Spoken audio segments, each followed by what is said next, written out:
Welcome to बोलते हाथ। लियो, बुर्ज Asad. Leos, आप लोगों का जुलाई का महीना कैसा रहेगा? तो सबसे पहले बात करते हैं आपके बिज़नेस, फाइनेंस और कैरियर की, क्योंकि ज़्यादातर लोगों का यही सवाल होता है कि इस माह इनका बिज़नेस, कैरियर और फाइनेंस कैसा रहेगा।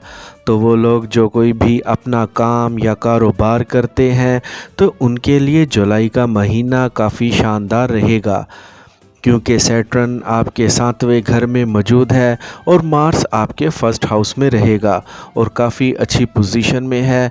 तो इस महीने आपकी किस्मत आपका भरपूर साथ देगी और आप अपने कामों को बड़ी आसानी से पूरा मुकम्मल कर सकेंगे। बस आपको पूरी लगन से मेहनत और कोशिश करना होगी।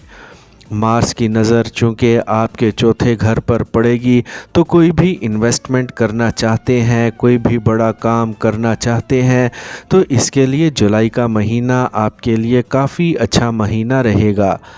कोई नया काम शुरू करना चाहते हैं या कोई प्रॉपर्टी सेल या परचेज़ करना चाहते हैं तो इसमें भी आपको फ़ायदे मिलेंगे। आपके बिज़नेस और कामकाज को तरक्की मिलेगी और आपकी इनकम बढ़ेगी।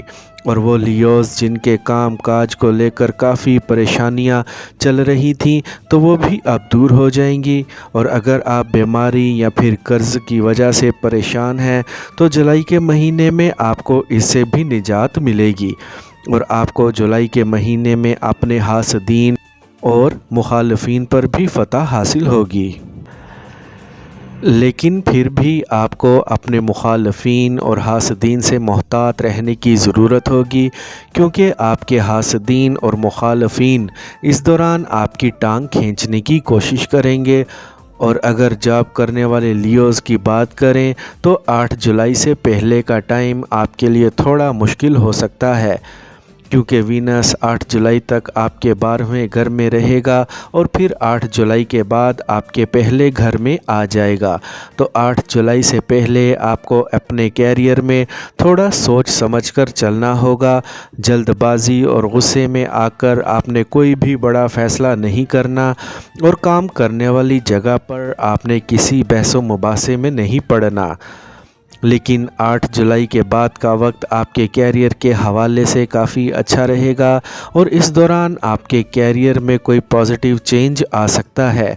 आप अपने काम को पूरी मेहनत और ईमानदारी से करेंगे और आपके कामों की तारीफ़ भी की जाएगी और आपको अपने कैरियर में आगे बढ़ने के नए मौके मिलेंगे और आपके लिए आसानियाँ पैदा होंगी। और अगर आपके लव रिलेशन की बात करें तो जुपिटर आपके 9th हाउस में मौजूद है और सन 16 जुलाई तक आपके 11वें घर में रहेगा। तो 16 जुलाई से पहले आपका लव रिलेशन काफ़ी अच्छा रहेगा, आपकी बॉन्डिंग पहले से मज़बूत होगी।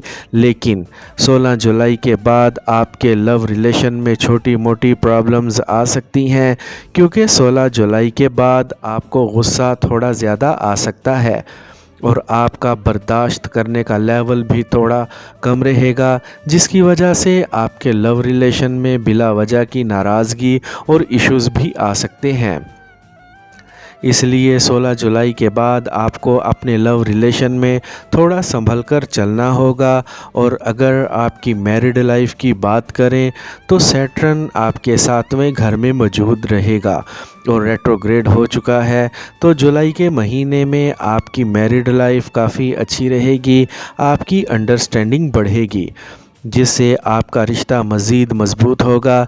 लेकिन आपके पार्टनर को लेकर हेल्थ के इश्यूज़ आ सकते हैं, इसीलिए आपको अपने पार्टनर की सेहत का ख्याल रखना ज़रूरी होगा। और अगर आपकी तालीम की बात करें तो जुलाई का महीना आपकी पढ़ाई को लेकर काफ़ी अच्छा महीना रहेगा, क्योंकि जुपिटर आपके 9th हाउस में होगा, लेकिन जुपिटर के साथ राहु भी मौजूद है, जिसकी वजह से पढ़ाई को लेकर आप कन्फ्यूजन का शिकार रहेंगे कि ये पढ़ाई मेरे लिए अच्छी भी है कि नहीं, या इससे मेरा मुस्तकबिल महफूज हो सकेगा भी कि नहीं। तो इस तरह की कन्फ्यूजन आपको आ सकती हैं, क्योंकि जुपिटर राहु के साथ मौजूद है। इसके अलावा ओवरऑल आपकी पढ़ाई काफ़ी अच्छी रहेगी। اور اگر جولائی کے مہینے میں آپ کا کوئی امتحان ہے تو اس میں بھی آپ کو کامیابی ملے گی۔ اور آپ کی صحت کی بات کریں تو سن 16 جولائی تک آپ کے 11ویں گھر میں رہے گا، تو 16 جولائی تک آپ کی صحت کافی اچھی رہے گی اور آپ کا امیونٹی سسٹم مضبوط ہوگا۔ لیکن 16 جولائی کو سن آپ کے 12ویں گھر میں چلا جائے گا، تو 16 جولائی کے بعد آپ کو اپنی صحت کا خاص خیال رکھنا ہوگا۔ اپنے کھانے پینے میں تھوڑا محتاط رہیں، جنک فوڈ سے پرہیز کریں کیونکہ معدے سے متعلقہ مسائل ہو سکتے ہیں۔